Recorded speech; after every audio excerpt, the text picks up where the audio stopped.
Assalamualaikum warahmatullahi wabarakatuh. Halo semuanya, selamat pagi, siang, sore, dan malam.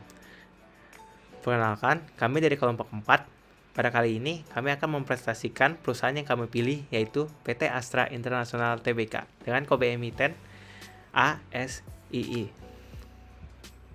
Selanjutnya, saya akan memperkenalkan anggota kelompok kami. Yang pertama, dengan saya sendiri, Rehan Alsani. Yang kedua, ada Reza Pahlavi Hasibuan. Yang ketiga, ada Reski Pratama Sembiring. Yang keempat, ada Said Haikal Ihsan. Yang terakhir, ada Hamzah Triwahyu Nurdiansah. Yang pertama, ada informasi umum perusahaan.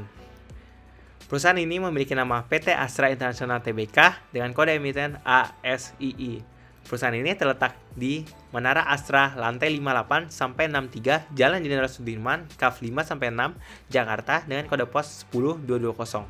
Perusahaan ini memiliki dua email. Yang pertama untuk corporate communication, yaitu corcom@ai.astra.co.id. Selanjutnya ada buat corporate investor relation, itu investor@ai.astra.co.id.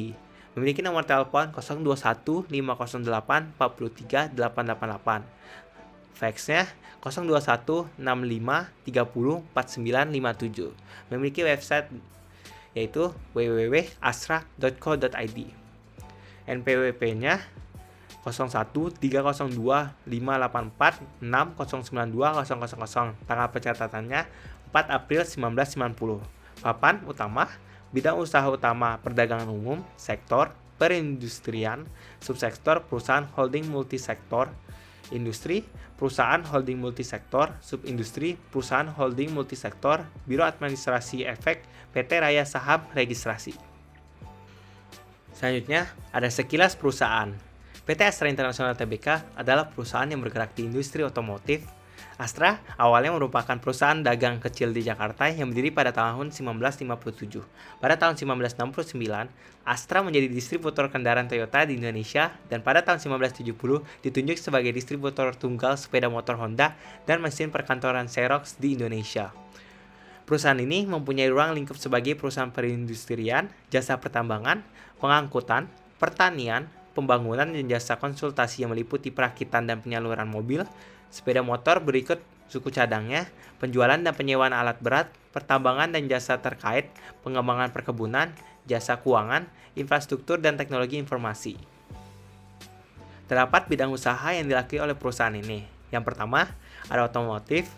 Yang kedua, ada properti. Yang ketiga, ada alat berat pertambangan, konstruksi, dan energi. Yang keempat, infrastruktur dan logistik. Yang kelima, teknologi informasi. Yang keenam, jasa keuangan. Dan yang ketujuh adalah agribisnis. Selanjutnya, pada pemegang saham terdapat ada beberapa orang pemegang saham PT Astra International Tbk. Antara lain yang pertama, Jardine Cycle dan Carriage Ltd. Dengan sahamnya sekitar 20.288.255.040 dengan nilainya sekitar 1.014.412.752.000 dengan kepemilikannya 50,11%. Yang kedua yaitu publik, masing-masing di bawah 5%, dengan sahamnya sekitar 20.171.227.200 dengan nilai 1.008.561.360.000 dengan kepemilikannya 49,83%.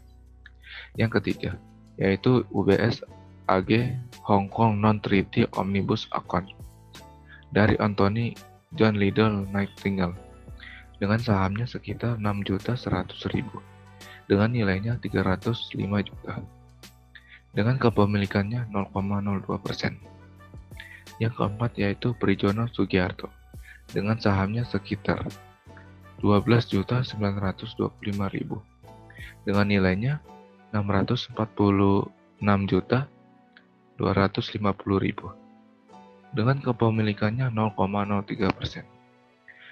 Yang kelima yaitu Suparno The Jasmine dengan sahamnya sekitar 2.218.900 dengan nilainya 110.945.000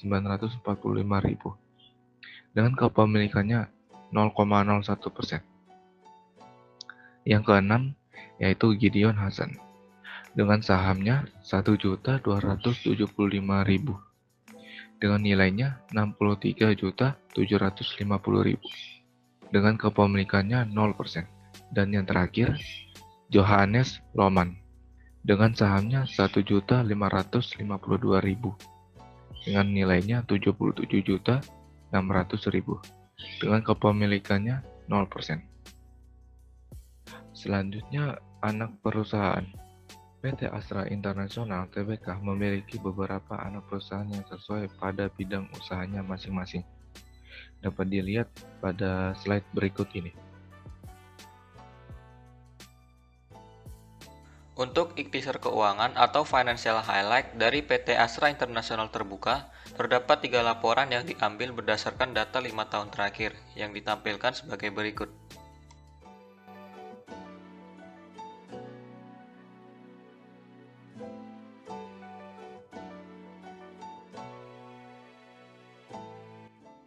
Nah, dari ikhtisar keuangan tadi, dapat kita simpulkan berdasarkan grafik-grafik yang ada di sini, berdasarkan 5 tahun terakhir.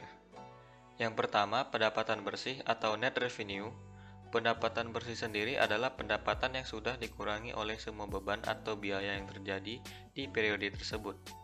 Bisa dilihat di sini, pendapatan bersih pada tahun 2018 adalah yang paling besar, yaitu sebesar 239 miliar 205 juta rupiah. Sedangkan yang terkecil berada pada tahun 2020 yaitu sebesar 175 miliar 46 juta rupiah. Selanjutnya, laba yang diatribusikan kepada pemilik entitas induk atau profit attributable to owners of the parent. Dari 5 tahun terakhir, laba yang diatribusikan paling tinggi ada pada tahun 2018, yaitu sebesar 21 miliar 673 juta rupiah. Sedangkan yang terendah pada tahun 2016 yaitu sebesar 15 miliar 156 juta rupiah. Yang ketiga, jumlah aset atau total assets. Jumlah aset adalah seluruh kekayaan yang dimiliki oleh perusahaan, yang dimana aset sendiri adalah barang yang memiliki nilai ekonomi.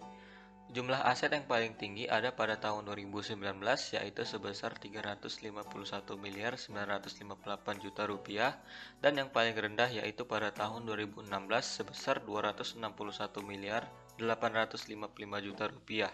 Selanjutnya, jumlah ekuitas atau total equity. Jumlah ekuitas adalah hak pemilik terhadap aset perusahaan setelah dikurangi liabilitas atau kewajiban dalam neraca.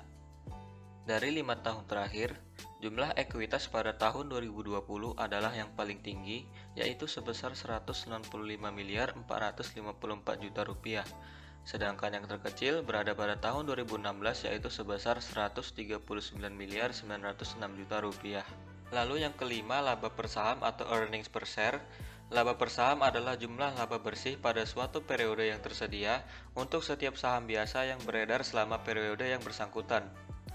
Dari grafik ini, laba per saham paling tinggi berada pada tahun 2019 yaitu sebesar Rp536 dan mengalami penurunan sekaligus menjadi yang terendah yaitu pada tahun 2020 sebesar Rp399. Selanjutnya yang terakhir, dividen per saham atau dividen per share. Dividen per saham adalah pembagian laba perusahaan kepada pemegang saham berdasarkan banyaknya jumlah saham yang dimiliki.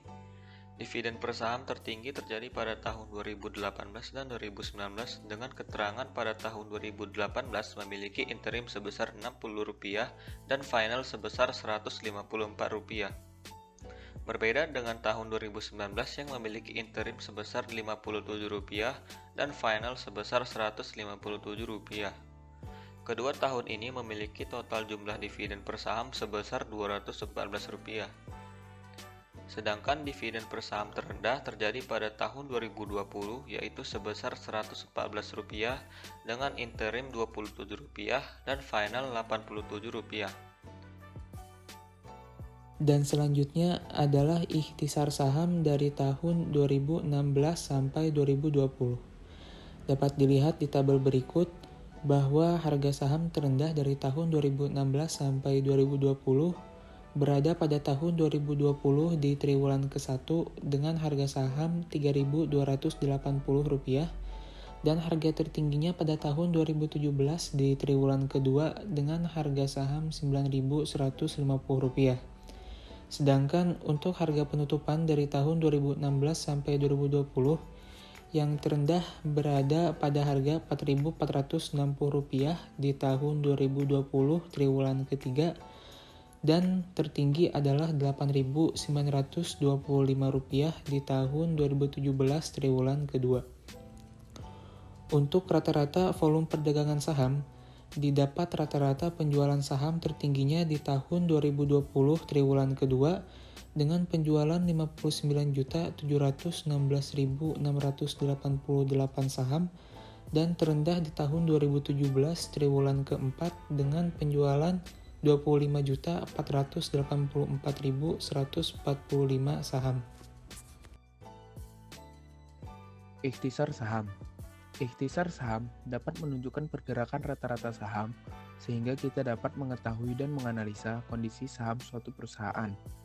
Untuk ikhtisar saham perusahaan Astra Motor, saat ini berada di angka Rp6.150, turun 21,66% atau minus Rp1.700 dalam jangka 5 tahun terakhir. Seperti yang dapat kita lihat dalam grafik, pergerakan saham Astra Motor cenderung menurun dalam 5 tahun terakhir, dengan harga saham tertinggi di angka Rp9.150 pada triwulan kedua tahun 2017. Dan harga saham terendah berada di angka Rp3.630 pada triwulan kedua tahun 2020. Sekian presentasi dari kelompok kami. Bila ada salah kata mohon dimaafkan. Wassalamualaikum warahmatullahi wabarakatuh. Terima kasih.